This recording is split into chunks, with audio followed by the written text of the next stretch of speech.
Hi Wow Life! Another video, another share guys, another POV. So ngayon guys, magbibigay tayo ng point of view dito sa episode 73 ng Jomcar.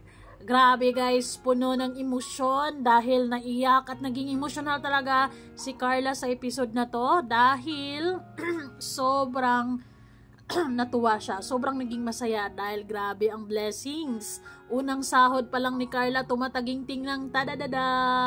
Basta ang kapal ng binigay ni Kalinga Prab. Hulaan nyo na lang kung magkano yan. Basta marami yan. Hay, luha ng pasasalamat kasi yan. Diba? Naiyak si Carla dahil sa sobrang tuwa, sa sobrang hindi niya inaasahan na umabot siya sa ganitong punto. Hindi niya inasahan na ganito yung suporta ng mga tao sa kanya. Kahit na binabash, dinadown, kung ano-ano po mga sinasabi ng ibang tao sa kanya, pero still maraming tuloy-tuloy ang suporta at pagmamahal. At nagbunga na ang lahat. Kaya unang sahod ni Carla, may mga umiiyak guys. May mga nasasaktan. May mga umaaray. Hindi kinaya. Hay nako. Ako masaya ako kay Carla dahil deserve niya yung blessing na naging matapat or naging tapat siya sa Kalingap, nagtiwala siya sa Kalingap. Kaya naman sobrang naging masaya din si Kalinga Prab dahil nakasweldo na si Carla, syempre, 'di ba? May panggastos niya siya sa mga kung anong kailangan nila sa bahay, 'di ba? Para sa mga kapatid, para sa magulang, sa pag-aaral. Yun. Dapat yung puso natin is magiging masaya tayo kapag meron tayong nakitang tao na medyo umaangat sa buhay. Bagkos, yung iba naman dyan talagang paiyak na, medyo bitter talaga. Ang daming mga demands, ang daming mga naiisip na kailangan gawin ni Carla, kisyo ganito, kisyo ganyan. Mas may alam pa kayo kay kay Kalinga Prab, di ba?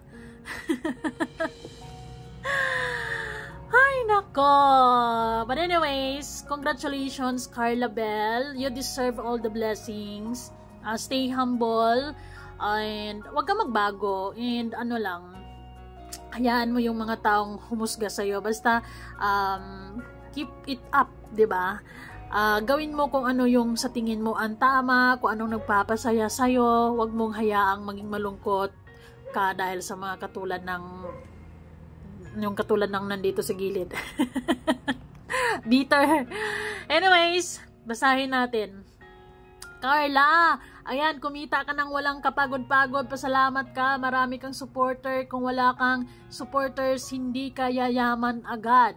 Yan ha, wala ka ng excuse para hindi mag-charity. Dapat hindi ka na tinutulungan ni Kalinga Prab. Ikaw na dapat tumulong sa iba kasi malaki na ang kita mo. Ibigay mo na lang sa ibang kailangan ng tulong. Saka wag kang iyak ng iyak na para kawaan ka. 'Di ba? Imagine niyo kung gaano kabigat yung dinadala niya sa puso niya nang nakita si Carla na nakatanggap ng limpak-limpak na pera. Ay, imagine nyo kung gaano siya naging bitter, nagiinit, na buwisit dahil nakita niya si Carla na medyo umangat na sa buhay, diba? Unang-una, pinagpaguran niya yan, nag-live siya, nag-video siya, kaya siya kumita dyan. Nagpapasalamat siya sa mga tao, of course, kay Lord, sa Kalingap, sa mga taong tuloy-tuloy ang suporta, sa mga sulid, sa mga nagpapalipad. Sobrang nagpapasalamat siya because without these people, walang ganyan. Thank you na lang Lord dahil hindi katulad mo ang lahat na ganyan ang iniisip. Ang iba kasi, kung sino pa yung walang ambag, kung sino pa yung hindi man sila yung nagpapalipad, sila yung ang daming reklamo guys. Yung mga nagpapalipad ang gusto nila makaipon si Carla. Syempre para sa pag-aaral, panggastos araw-araw, para sa pamilya. Pero ang katulad ng ganitong mindset, hindi ko alam. Inoobliga si Carla na mag-charity. Hindi niya ata nakita yung video ni Kalinga Prab na sa intro pa lang pinapakita kung anong simula ni Carla at hanggang kung anong nagawa na ni Carla. Namimigay na mamahagi din si Carla ng mga groceries. Yun. 'Di ba? Ano bang gusto mo? Magpapabahay din si Carla? Hindi pa niya pwede. Hindi pa niya pwedeng, si Kalinga Prab na mismong nagsasabi na hindi pa siya pwedeng mag-charity like magpabahay because nag-aaral pa siya. Pinipisyari pa rin siya ni Kalinga Prab. Bakit pa mas may alam ka pa kay Kalinga Prab? Si Kalinga Prab nga willing pang gabayan si Carla, tas ikaw nagmamadali kang ang bitter niya sa success ni Carla sa Kalinga. Bakit naman? Hindi pa mayaman si Carla, nagkaroon lang ng pera. Medyo hindi katulad dati na sobrang nahihirapan sa mga panggastos. Ngayon talagang meron na. Pero hindi pa, malayo pa sa tinatawag mong mayaman. Pero kung tuloy-tuloy ang suporta ng mga tao sa kanya, talagang yayaman yan. Ay, nako naman, hindi po niya kailangang mag-charity. Si Kalinga Prab na ang nagsabi niyan. Pero kung curious ka kung nakatulong na ba si Carla, yes po, namahagi na rin siya ng mga groceries sa mga taong malapit sa kanila. And syempre, yung pagtulong niya sa mga kapatid niya, sa mga magulang niya, is it not considered as charity? Diba? Hindi naman niya sinulo yung pera niya. Hi, get well soon, Ate Maria Teresa. My goodness, anong mindset? Sabi niya, iyak ka pa para kawaan. Ay, hindi po siya nagmamakaawa. Talagang iyak na yon, lumuha siya dahil thankful siya, masayang-masaya siya. Hindi niya in-expect na ganito kalaki yung suporta at blessing na matatanggap niya. Unang buwan pa lang ng taon, guys, pero ang bongga ng pasok ng blessing sa lahat ng nanatili sa Kalingap. So, ayun yun, kung bakit siya umiyak. Hindi siya nagmamakaawa dahil malamang hindi siya kaawaan. Bakit naman siya kaawaan? Maayos ang buhay ni Carla, 'di ba? Para saan pa ba yung pagtulong ni Kalinga Prab kung hanggang ngayon ay kakaawa-awa pa siya, 'di ba? 'Di ba? So kaya nga pinapaaral siya ni Kalinga Prab, tuloy yung YouTube channel, tuloy yung pagtulong, tuloy yung serye kasi para mas gumaan ang buhay, para mas magiging maganda ang buhay. Diba?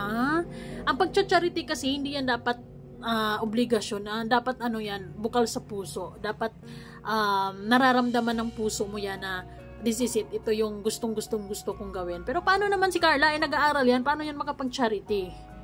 So, I hope na mag-settle ka na lang sa kung anong nakikita mo sa pag-share ni Carla ng mga groceries sa mga taong malapit sa kanya, sa mga namamahagi din naman siya ng blessing sa mga kamag-anak niya. So I think it's also considered charity.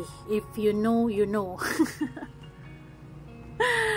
Ay, nako, grabe. Pero Carla, wag mong pansinin yung mga ganitong tao. Kasi isa lang to sila sa mga parang spices to baga. Para mas lalo ka pang ganahan. Make this kind of mindset na magiging fuel mo para mas magiging mabuting tao ka pa, para mas gawin mo pa yung the best, or 'di ba, para mas lumaki pa yung mata nila sa mga susunod na sahod mo.